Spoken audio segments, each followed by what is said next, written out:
My name is Michaela Henley. I am the program director at BTF Research Institute. The institute is in its fourth year, and we were founded right after the pandemic when the CHIPS Act was deploying a lot of monies into communities to help the U.S. build better digital infrastructure. And so because of the work my team was already doing within these communities, we branched out into trying to identify tech ecosystems within the communities that we served so that they were aware of this funding that was coming to their communities and that they would be able to apply for it.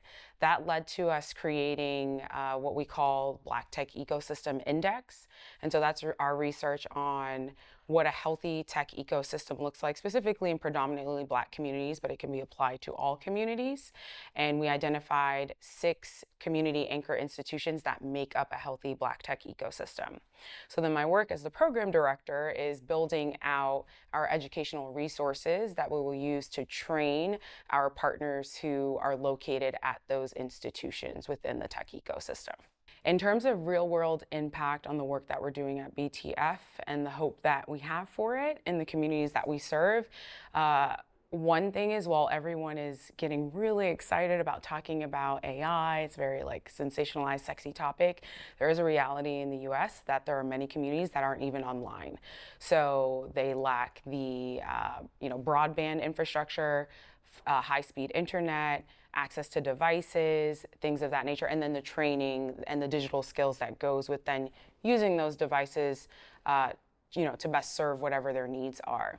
And so we really want to fill that digital divide gap. And we believe it needs to be filled before anyone can be talking about AI.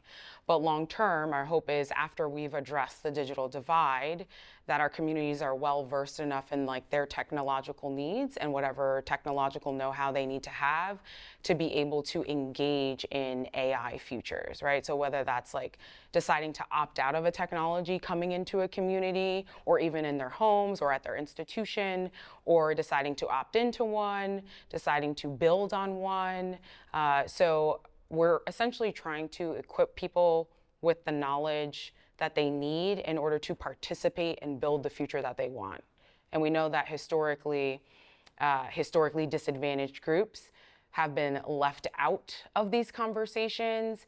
And in the kind of the vein of public interest technology, the US has a history of weaponizing certain technologies against certain communities in the name of public interest.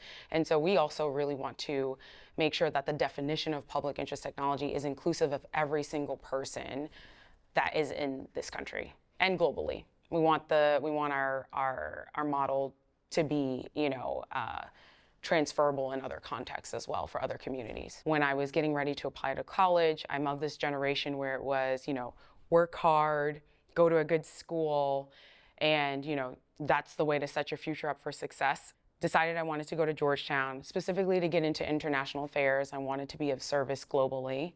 I got in, which was amazing.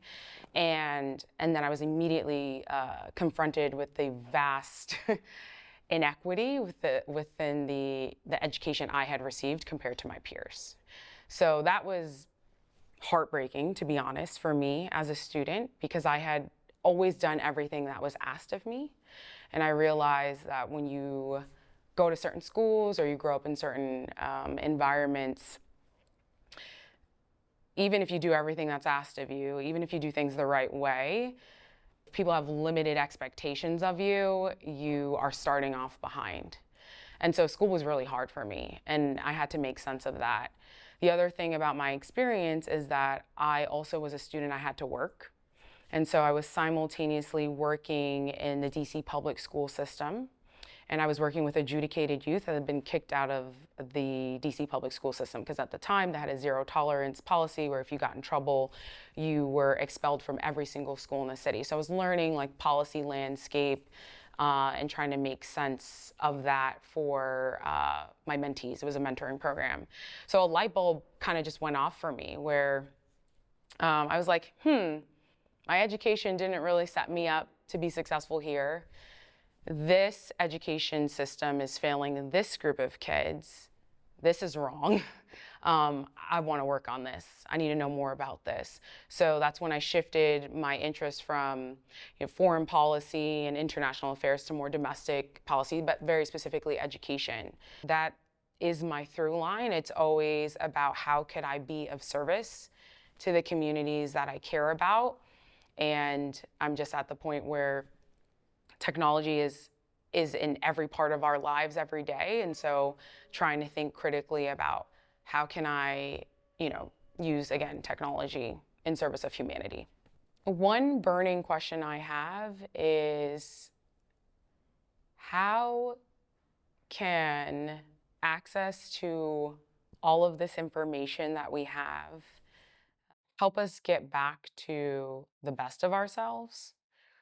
I think that question comes from like looking around and being encouraged to be very evidence-based, but living in a time and political and social reality where even when you have evidence, people don't care, right? Or they want to debate it, and it baffles me. And so I think if we have a lot of information, what good is it if no one wants to believe it or use it for good? And so figuring out how to really solve that problem, I think, is top of mind for me.